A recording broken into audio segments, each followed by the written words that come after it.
नमस्कार दोस्तों, आज फिर से एक छोटे से नई वीडियो पे आपका स्वागत करता हूँ। तो आज का टॉपिक है हम हमारा जो भी सैलरी या हमारी इनकम मैनेज कैसे करें। ये मैं बिगिनर के लिए थोड़ा अलग तो हिसाब है, और जो एज वाले हैं जो एक अच्छे खासे जगह पर पहुँच गए हैं, जिसकी सैलरी या इनकम 30,000, 40,000, 50,000 है, उनके लिए थोड़ा अलग है। ये मैं जो बताऊंगा जिसकी 15,000, 20,000, 25,000 यानी कि मेरे वाले कैटेगरी के और मेरी एज के जो भी लड़के या लड़कियां हैं, वो अपना बजट या अरेंज कैसे करें कि आपको कोई भी टाइम का, कोई भी जात का प्रॉब्लम ना हो उस तरह से।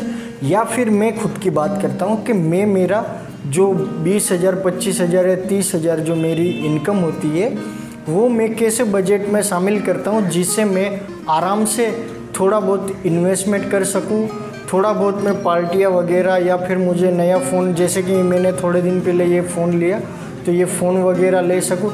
या फिर मेरे घर के जो नीड्स यानी कि घर का राशन पानी, लाइट बिल, ये कपड़े वगैरह। कपड़े में भी 2 टाइप के हैं, मैं आगे जाके बताऊंगा। ये सब मैं मैनेज कैसे करता हूँ, मैं मेरी इनकम कम हो या ज़्यादा हो, मैं उसको किस कैटेगरी में रखता हूँ।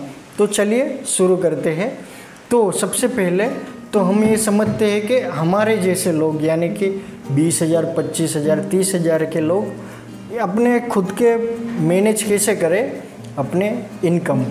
तो मैंने इस छोटा सा फॉर्मूला जो मैंने काफ़ी टाइम पहले सीखा था, या 2 साल 2.5 साल पहले, जब मैं 11,000 या 12,000 सैलरी में काम करता था एक कंपनी में, मैं बता नहीं पाऊँगा वो कंपनी। तो वो तब मैंने सीखा था, तब मैंने कुछ भी ऐसा इम्प्लीमेंट नहीं करा था कि मैं ऐसे करूँगा। पर आखिरी 6 महीने में या 1 साल में जो हमारा टाइम आया है एकदम नीचे वाला, अगर मैं तब पूरी तरह से इम्प्लीमेंट नहीं करता, मैंने तब शुरुआत ही करी थी, थोड़ा बहुत शुरुआत ही करी थी। अगर मैं तब शुरुआत भी नहीं करता ना, तो मैं बहुत बड़ी प्रॉब्लम में आ जाता, क्योंकि ये 6 महीने तो एक हिसाब से बंद जैसा ही था, कोई भी बिजनेस वगैरह चालू नहीं था इस तरह से। तो तब मुझे जो इन्वेस्टमेंट और मैंने सेविंग जो रखा था, वो मुझे ये 3 या 4 महीने जो सर्वाइविंग करने का था, वो मुझे काम आया, और मुझे इतनी कुछ ज़्यादा प्रॉब्लम नहीं पड़ी ये 3 या 4 महीने जो पेंडेमिक के थे। तो चलो हम शुरू करते हैं। तो ये मैंने 3 चीज़ में डिवाइड करे हुए हैं। पहली चीज़ है 50% जो नीड्स वगैरह रहती है हमारी, जिसके ऊपर हम कुछ भी नहीं कर पाते, जिसमें 50% में सभी चीज़ें आ जाती है, रोटी कपड़ा मकान, लाइट बिल।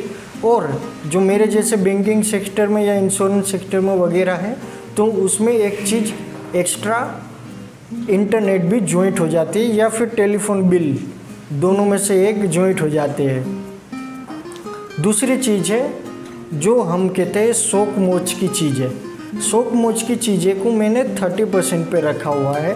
30% यानी कि 50% मेरी इनकम का नीड्स में जाती है, 30% मेरी वो चीज़ें में जाती है जिसकी मुझे इतनी ज़्यादा ज़रूर नहीं है, पर वो मेरे शौक वगैरह है, जैसे कि कोई बड़े रेस्टोरेंट, फिर कोई अच्छे कपड़े, शादी वगैरह के कपड़े, या फिर कोई मेरा मोबाइल वगैरह, मेरे को कोई अपग्रेड करना हो, ये फ़ोन चल रहा है तो मुझे कोई बड़ा अपग्रेड करना हो वैसे। और साथ में ही कोई ऐसी कंज्यूमर चीज़ें जैसे लैपटॉप वगैरह, या फिर कोई बड़ी चीज़ वॉशिंग मशीन, या ये सब चीज़ें, वो सब आती है वॉन्ट्स में। वॉन्ट्स यानी कि वो मुझे चाहिए, या मुझे अगर ज़रूरी है, पूरी ज़रूर नहीं है कि वो नहीं होगी तो नहीं चलेगा, ऐसा नहीं है। वो वॉन्ट्स में आती है, वो मुझे चाहिए, पर वो नहीं भी हो तो चले। वो 30% उनका रहता है मंथली बजट के हिसाब से या ईयरली बजट के हिसाब से। मैं तो ईयरली बजट से ही चलता हूँ, क्योंकि मंथली बजट ऊपर नीचे होता रहता है। तो आप मंथली बजट या ईयरली बजट आपके ऊपर डिपेंड करता है। और आखिर के 20% है, वो है आपके इन्वेस्टमेंट और सेविंग्स। आपका हिसाब अलग भी हो सकता है, क्योंकि मैंने 50% नीड्स में डाले हैं, जो हमारी रोटी कपड़ा मकान आप जो हम कहते हैं वो नीड्स आती है। दूसरा 30% है, वो रहता है हमारे वांट्स, जो हमें चाहिए, यानी कि रेस्टोरेंट, महंगे कपड़े, बड़े मोबाइल, लैपटॉप या वगैरह अपग्रेडेशन, या फिर वॉशिंग मशीन या एसी जैसी चीज़ें जो हमारे पास ना हो तो भी हम उनके बिना चला सकते, लेकिन वो हमारे शौक में आती है। और तीसरी चीज़ आती है हमारा इन्वेस्टमेंट और सेविंग्स। वो आप किसी भी तरह कर सकते हो, पीएफ वगैरह, EPF, mutual fund, share market, real estate, gold, वो आपके ऊपर डिपेंड करता है कि आप किस चीज़ में आपको वगैरह वो सब सेंड करना है, या फिर आपको किधर सेविंग करना है या इन्वेस्टमेंट करना है, वो आपके ऊपर है। तो अब मैं एक छोटा सा मेरा ही बता देता हूँ। चलो मेरी इनकम मान लेते हैं 20,000 रुपया, तो 50, 30 या 20 का जो मैंने सीखा था तब, तो मैंने इम्प्लीमेंट कितना किया था, तो मैं सच बताऊंगा, मैंने 50, 30, 20 में इम्प्लीमेंट करा ही नहीं था। शुरुआत में मुझे धीरे धीरे आदत हुई। शुरुआत में बहुत प्रॉब्लम हो रहे थे, क्योंकि डायरेक्ट 50% एक अलग निकाल दो, 30% ही मैं ही अपना काम काज चलाओ या शौक मोज चलाओ, और 20% सबसे मुश्किल पड़ता है वो 20% वाला। 20% आप कैसे इन्वेस्टमेंट या सेविंग में करें। शुरुआत मैंने करी थी, सच कहूँ तो मैंने या 30 या 40% मैंने नीड्स में रखे थे। 40% के आसपास ही मैंने 40 या 50% के आसपास मैंने जो वॉन्ट्स में रखे थे, और सिर्फ 10% ही मैं सेविंग कर पाता था, क्योंकि मेरी कम सैलरी थी। साथ में हमारा जो पेट्रोल का ने वो वगैरह है वो थोड़ा ज़्यादा हो जाता था। पर मैंने कोशिश करी 10% से, फिर आगे चढ़ के मैं और ज़्यादा करने लगा। फिर मेरा सेटलमेंट हो गया था 50, 30 और 20 में, इसलिए मेरा काम चलता रहा। फिर मैंने शुरुआत यानी कि 8-9 महीने पहले करी, क्योंकि मेरा 20-22 हज़ार तक तब हो गया था, तो मैं 20 के हिसाब से चलता हूँ।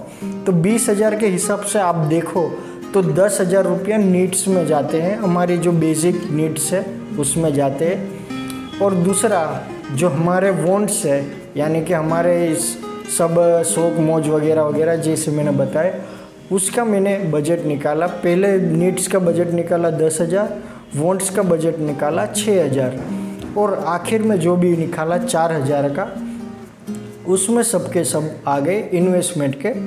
पर एक बात आप आराम से याद रखना कि आप नीचे से स्टार्टिंग करना।